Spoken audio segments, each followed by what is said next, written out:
আমাদের পার্টির কতিপয়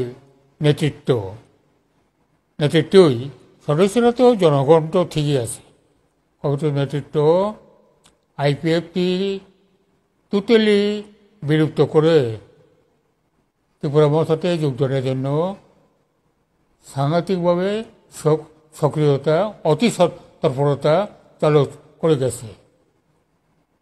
এই তৎপরতা এমনভাবে হয়েছে যে ত্রিপুরার 33টা ডিভিশনের মধ্যে এটাকে আলোড়ন সৃষ্টি করে দিয়েছে, কিন্তু কোনো ডিভিশন থেকে কোনো রকমভাবে পজিটিভ কোনো রকম রেসপন্স পাইছে না, কিন্তু চালিয়ে গেছে।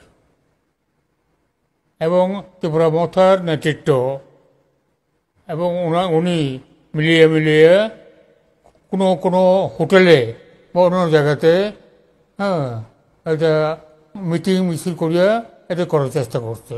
বিভিন্ন প্রলোভন দেখানো হয়েছে, বিভিন্নভাবে এটা বই বিধি দেখানো হয়েছে, এটা করা হয়েছে, কিন্তু না কোনো এমএলএকে নিতে পারে নাই। প্রথম একজন দুজন এমএলএ কিছুটা ছিল, মানে তাদের একটা দোদুল্যমান ছিল। এখন সব এমএলএ একসঙ্গে আমরা আছি। আমরা এমএলএ তো এখন 7 জন, বেশি কেউ আমরা এমএলএ ধরতে পারি না, তার তো